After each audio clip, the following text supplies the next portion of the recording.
हरे कृष्णा। फाल्गुन मास के शुक्ल पक्ष में आती है एक विशेष तिथि जिसका नाम है आमलकी एकादशी। इस एकादशी में भगवान श्री विष्णु के प्रिय आमलकी या आंवला वृक्ष की विशेष पूजा की जाती है। तो चलिए आज इस आमलकी एकादशी की पौराणिक कथा का श्रवण करते हैं और ये कथा आती है ब्रह्मांड पुराण में। एक समय इस पृथ्वी के राजा युधिष्ठिर महाराज ने परम भगवान श्री कृष्ण से पूछा, हे मधुसूदन, फाल्गुन मास के शुक्ल पक्ष में कौन सी एकादशी आती है और इस व्रत का पालन किस प्रकार करना चाहिए? तो इसके उत्तर में भगवान श्री कृष्ण कहते हैं, हे धर्मनंदन, प्राचीन काल में यही प्रश्न राजा मांधाता ने अपने गुरु वशिष्ठ ऋषि से पूछा था। उन्होंने जो उत्तर दिया था उसी का मैं पुनरुच्चारण करता हूँ, ध्यान पूर्वक सुनिए। ऋषि वशिष्ठ ने कहा, फाल्गुन मास के शुक्ल पक्ष में आने वाली एकादशी को अमलकी एकादशी कहते हैं। जो व्यक्ति इस व्रत का पालन करता है उसे जीवन के अंत में वैकुंठ या विष्णु लोक की प्राप्ति होती है। जब इस सृष्टि का सर्जन हो रहा था उस समय गर्भोदकशायी भगवान विष्णु के थूक से एक तेजस्वी बिंदु प्रकट हुआ। वह बिंदु पृथ्वी पर गिरा और उसी में से एक वृक्ष की उत्पत्ति हुई। जब देवताओं ने इस वृक्ष को देखा तो उन्हें आश्चर्य हुआ और फिर एक आकाशवाणी हुई, यह श्री विष्णु का अत्यंत प्रिय आमलकी वृक्ष है। जो भी व्यक्ति आज के दिन यानी इस वृक्ष की उत्पत्ति के दिन उसकी पूजा करता है उसे आध्यात्मिक जगत की प्राप्ति होती है। इस प्रकार वशिष्ठ ऋषि ने आमलकी वृक्ष के महात्म्य को दर्शाने के बाद एक पौराणिक कथा कहना प्रारंभ किया। प्राचीन काल में एक विदिशा नामक राज्य था। वहाँ के राजा थे चंद्रवंशी राजा पाशबिंदु। उनका अन्य एक नाम चित्ररथ भी था। उनके राज्य में सभी प्रजा उत्तम विचार, श्रेष्ठ चरित्र और सात्विक संपत्ति से युक्त थी। इस राज्य में सभी मनुष्य सतोगुणी और आस्तिक थे। राजा चित्ररथ स्वयं अत्यंत शक्तिशाली, विनम्र, समृद्ध और वैदिक ज्ञान में निपुण थे। वे भगवान शिव के उपासक थे और मास में आने वाली दोनों ही एकादशियों का श्रद्धा पूर्वक पालन करते थे। इस प्रकार अनेक वर्षों तक राजा और उनकी प्रजा ने सुख संपन्न जीवन व्यतीत किया। एक बार फाल्गुन मास के शुक्ल पक्ष में आमलकी एकादशी आई। इसके महात्म्य को जानते हुए राजा चित्ररथ ने संपूर्ण राज्य में ये घोषणा करवाई कि सभी प्रजाजन गंभीरता पूर्वक इस पवित्र एकादशी व्रत का पालन करेंगे। जब एकादशी का दिन आया तो राजा ने नदी में स्नान किया और अपनी प्रजा के साथ उस मंदिर में गया जहां आमलकी वृक्ष था। सर्वप्रथम राजा और अन्य अग्रणी संतों ने इस वृक्ष की पूजा की। उसे जल, उत्तम छत्र, स्वर्ण, हीरे, मोती, सुगंधित धूप, दीप और नैवेद्य अर्पित किया और फिर भगवान श्री हरि से प्रार्थना की। उसके बाद सभी प्रजाजनों ने भी उस वृक्ष की पूजा अर्चना की। उस दिन संपूर्ण रात्रि राजा और प्रजा वहीं उस वृक्ष के पास जागरण करते रहे। और उन्होंने क्या किया? तो उन्होंने भगवान श्री विष्णु की दिव्य कथा का श्रवण किया और भगवान के पवित्र नामों का जाप किया। अब इस पूरे कार्यकाल के दौरान उस स्थान पर एक शिकारी आया। ये शिकारी अत्यंत क्रूर और पशु हत्या जैसे अनेक निंदनीय कार्यों में लिप्त रहने वाला था।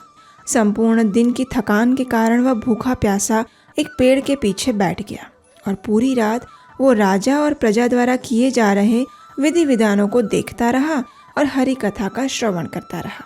जब सूर्योदय हुआ तो राजा और प्रजा ने अपने एकादशी व्रत का पारण किया और अपने राज्य में वापस लौट गए। शिकारी भी अपनी झोपड़ी में वापस आ गया। समय का चक्र चलता रहा और आखिर एक दिन शिकारी के जीवन का अंत समय आ गया। अब देखिए परम भगवान की करुणा का एक और प्रमाण। उस शिकारी ने आजीवन तो अनेक पाप कर्म किए थे, लेकिन सिर्फ उसने एक बार आमलकी एकादशी के दिन अनजाने में ही भूखे प्यासे रहकर उपवास किया और जागरण किया और हरि कथा का श्रवण भी किया। बस उसी का फल उसे ये मिला कि उसके सारे पाप कर्म नष्ट हो गए। अगले जन्म में उसे न सिर्फ मनुष्य जीवन मिला अपितु वह एक समृद्ध राज्य का राजा बना। इस जन्म में उसने जयंती नामक राज्य के राजा विदुरथ के पुत्र वसुरथ के रूप में जन्म लिया। अपने पिता की मृत्यु के बाद वसुरथ राजा बने और उन्होंने संपूर्ण राज्य पर सुखपूर्वक शासन किया। राजा वसुरथ अत्यंत शक्तिशाली, बुद्धिमान और भगवान श्री हरि के परम भक्त थे। वे राजकीय मामलों में निपुण थे और साथ ही सदैव भगवान श्री हरि की प्रेममय भक्ति सेवा में लीन रहते थे। अब एक दिन क्या हुआ कि राजा वसुरथ जंगल में मार्ग भटक गए। वैसे तो वे अपने मंत्रियों के साथ गए थे, लेकिन किसी कारणवश वे उनसे अलग हो गए और रास्ता भूल जाने पर किसी और दिशा में चले गए। अब संध्या होने वाली थी। राजा को भूख, प्यास और अत्यंत थकान लगी हुई थी, इसलिए वे एक वृक्ष के नीचे विश्राम करने के लिए लेट गए। जैसे ही उनकी आंख लगी, उसी क्षण उनके कुछ आदिवासी शत्रु वहां आ गए और राजा को मारने की योजना बनाने लगे। और फिर उन्होंने एक के बाद एक राजा के ऊपर अस्त्र का प्रहार करना शुरू किया। लेकिन आश्चर्य की बात ये थी कि उनका एक भी अस्त्र राजा को स्पर्श तक नहीं कर पाया। ये देखकर अत्यंत हैरान वे आदिवासी शत्रु अभी तो कुछ सोच ही रहे थे कि उतने में राजा के शरीर से एक दैदीप्यमान स्त्री प्रकट हुई। वह स्त्री अत्यंत सुंदर और बिजली की तरह तेजोमय थी, लेकिन साथ ही अत्यधिक क्रोध में भी थी। उसने उसी क्षण अपने प्रज्वलित चक्र से उन सभी आदिवासियों का संहार कर दिया और तुरंत अदृश्य हो गई। उतने में राजा वसुरथ की आंख खुल गई। उन्होंने देखा तो वहां उनके आदिवासी शत्रु मृत होकर जमीन पर गिरे हुए थे। राजा सोचने लगे कि आखिर किसने मेरी रक्षा की होगी।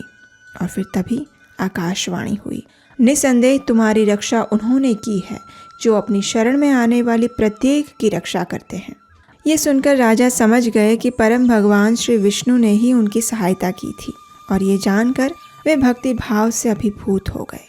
और अंत में इस कथा का समापन करते हुए वशिष्ठ मुनि ने राजा मांधाता से कहा, हे राजन, जो भी व्यक्ति इस अत्यंत पवित्र आमलकी एकादशी का पारण करता है वह निसंदेह परम भगवान श्री विष्णु के परम लोक को प्राप्त करता है। और इस प्रकार परम भगवान श्री कृष्ण ने भी आमलकी एकादशी से संलग्न महाराज युधिष्ठिर की जिज्ञासा को संतुष्ट किया। अगर आप भी इस एकादशी का पालन करके सर्वोच्च गति प्राप्त करना चाहते हैं तो आमलकी एकादशी व्रत की संपूर्ण विधि का पालन करें। और उसे जानने के लिए आमलकी एकादशी संपूर्ण व्रत विधि का हमारा वीडियो ज़रूर देखें, जिसका लिंक नीचे डिस्क्रिप्शन बॉक्स में दिया गया है।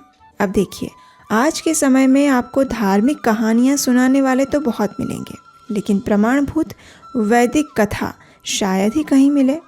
तो बस यही बीड़ा हमने उठाया है, बिना किसी मिलावट के शास्त्रों से यथारूप कथाएं आपके समक्ष प्रस्तुत करने का। और अगर हमारे इस अभियान की आप सराहना करते हैं और इसमें आप हमारा साथ देना चाहते हैं तो स्क्रीन पर दिए गए नंबर पर अपना आर्थिक योगदान भेज सकते हैं। और हाँ, अगर आप इस चैनल पर पहली बार आए हैं और अभी तक आपने सब्सक्राइब नहीं किया तो नीचे सब्सक्राइब बटन ज़रूर दबाइएगा, ताकि ऐसी ही वैदिक कथा का एक भी एपिसोड आप मिस ना कर दें। तो चलिए, फाल्गुन मास के इस अत्यंत पवित्र आमलकी एकादशी का संपूर्ण भक्तिभाव पूर्वक पालन करते हैं और कृष्ण भावनामृत की हमारी यात्रा में अग्रसर होते हैं। हरे कृष्ण।